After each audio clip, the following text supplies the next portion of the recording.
Hello, नमस्ते welcome to my new blog. तपाईहरुलाई it's me Risima ब्लगमा स्वागत छ। मेरो न्यू ब्लगमा तपाईहरुलाई स्वागत छ। आई होप तपाईहरु सन्चै हुनुहुन्छ होला। म पनि सन्चै छु। मेरो नयाँ युट्युब फ्यामिली छ भने मेरो भिडियोलाई लाइक शेयर सब्स्क्राइब गरेर मलाई साथ सपोर्ट दिनु होला। यो क्यामेरा चाहिँ म मम्मीलाई दिन आँटेको छु। रिसिमा चाहिँ खानासाना खाएर स्कुल गइसकेको छ। रिसिमाले भनेछ मैले क्यामेरा ह्यान्डल गरिसकेको छु। अनि म चाहिँ मैले खाना पनि खाइसकेँ। अब म अचार बनाउन आँटेको छु।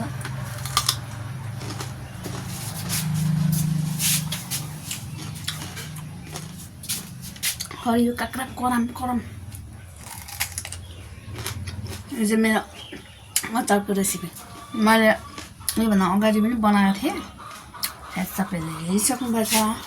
त्यही अचार फेरि म रिपिट गर्दैछु। एकदम दामी हुन्छ। यहाँ चाहिँ मैले बदम, सेतो तिल, थोरै मसँग भएको थियो र आलस, धनियाँ, टिम्बुर। अब यसलाई चाहिँ म यहाँ कराईमा हाल्छु। रिसिपको अचार चाहिँ बनाएको थियो। एक डब्बा चाहिँ फ्रिजमा राखिसक्यौँ है। त्यो चाहिँ रिसिपको रेसिपी। यो चाहिँ मेरो यो चाहिँ अघि खानुको लागि जेको म चाहिँ आज खाँदिनँ। मङ्गलबार चाहिँ आलु भात खाइसकेँ। अब यो चाहिँ जेसँग खाँदा हुन्छ। सबभन्दा बेस्ट चाहिँ चटपटे अनि थुक्पा चाउमिन खानासँग त ओहो झन् दामी हुन्छ। आज चाहिँ हामी आज चाहिँ भ्याउँदैन। भोलितिर चाहिँ राँगाको मासुको नै अचार बनाउने भनेको छ। तर म चाहिँ बनाउँदिनँ। रिसिप बनाउँछ। मभन्दा धेरै राम्रो रिसिप नै बनाउँछ। त्यही भएर यो चाहिँ मैले आफै टिकटकबाट पनि सिकेको। अलिअलि मलाई पनि आउँथ्यो। पिसाइ चाहिँ अब जाउँ।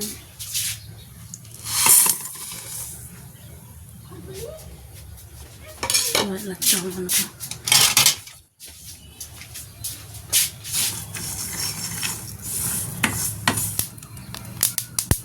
अहिले चाहिँ सबै मसला भुटेर यहाँ मैले राखेको छु। अहिले तातो छ कि अहिले पिस्नु हुँदैन। अलिक सेलाओस्।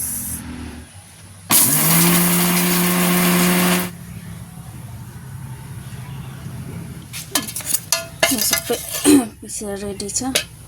यो चाहिँ अघि रिसिपले पिसेर मलाई यति उबारिदिइरहेको छ। मैले चाहिँ लसुन हाल्नै बिर्सेछु। त्यही भएर फेरि लसुन हालिरहेको छु पिसेर। मलाई चाहिँ लसुन हालेको एकदम मन पर्छ। यहाँ तेल खरेर अघि मैले लिइदिइसकेको थिएँ।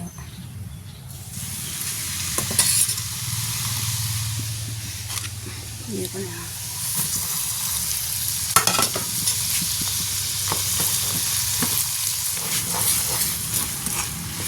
यहाँ नुन एड गरिसकेको छु। यसले अचार पनि भइसक्यो। यस्तो लुक्स आएको छ। पहिला अचार सकेर यहाँ टोकेको रहेछ। अब चाहिँ यहाँ अचार बनाएर सबै भाँडाकुँडा यो पनि सफा गर्नै पर्यो। अनि मात्रै नानीलाई खाजा पुऱ्याउनु जान्छु। मैले नानीको खाजाको लागि फ्रिजमा राखेको छु। त्यो भएर पानीमा राखिदिइरहेको छु। यो पहिलोचोटि मैले घरको खानाको लागि नानीको लागि फर्स्टचोटि लाइफमा फर्स्टचोटि किनेको। यो चाहिँ फ्रीमै आएको। यो चाहिँ दाइले दिनुभएको। अनि यो आँप, यो ड्रागन फ्रुट, यो कोला, लिची सबै हामी कहिले किन्दैनौँ। मैले चाहिँ किनेको छुइनँ। अब अरूले किन्नुहुन्छ भने चाहिँ को नि अरे अरूले पक्कै पनि किन्नु नै हुन्छ। अनि यहाँ चाहिँ हाम्रो बडा हुनुहुन्छ क्या सुरेश बडा। उहाँले दिनुहुन्छ क्या आँप, लिची, कोलाहरू पढायो भने ड्रागन फ्रुट। अब एभोकाडोको सिजन आउँछ। एभोकाडो दिनुहुन्छ।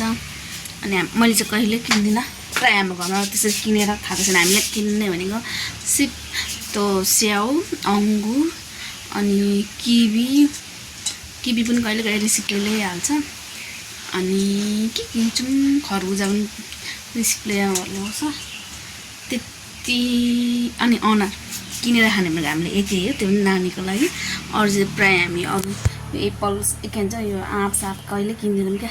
यहाँ बडाले सबै दिनुहुन्छ। कति फलाउँछ नि त बडाको। थुप्रो फर्किन्छ। अनि यसपालि चाहिँ अब प्रायः लिची आँप पलाएको छैन नि त, अन्त बडाको एउटा आँप बिचरा पलाएकै छैन। अनि लिची चाहिँ अलिअलि पलाएर अस्ति खायौँ।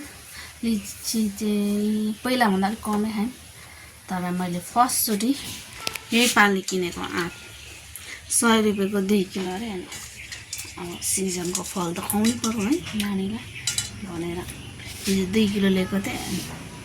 फ्रिजमा थियो ऋषिमा अस्ति स्विमिङ गरेर अलिक खोल्दै थियो, त्यही भएर हिजो पनि दिनौँ। हिजो चाहिँ हामी सबैले खायौँ, त्यही भएर अहिले खाजा लानुभन्दा अगाडि पानीमा भिजाएर राखेको त्यो चिसो हटोस् भनेर। अनि मेरो अचार पनि रेडी भएछ। मैले कति तेल हालेको सबै चुचेछ, यहाँ सुक्खा पो भइरहेछ, दामी रहेछ दामी। अब भरे भोलि तेल हाल्छु, यही डब्बामा दिन्छु।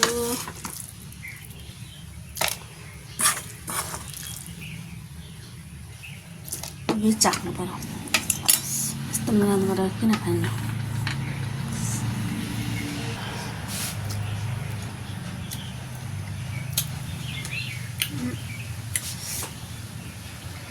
पिरो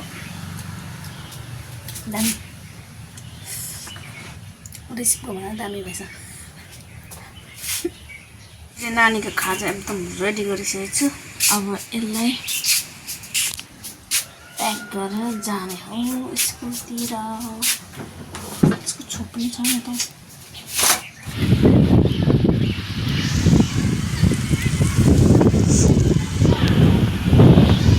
यस्तो मजाले हावा चलिरहेछ कि कसो रहेछ। दाँत झर अरे खल्याउ त आमामा, गिफ्ट जस्तो प्याक गरिरहेको।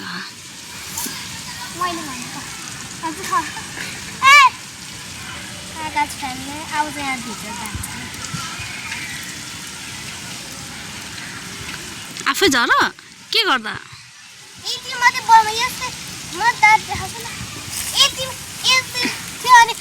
तारेको घर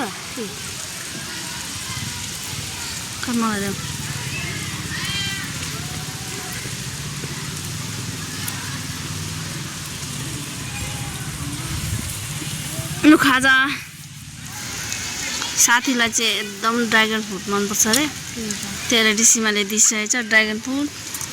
काक्री चाहिँ अघि खाइसक्यो साथीले।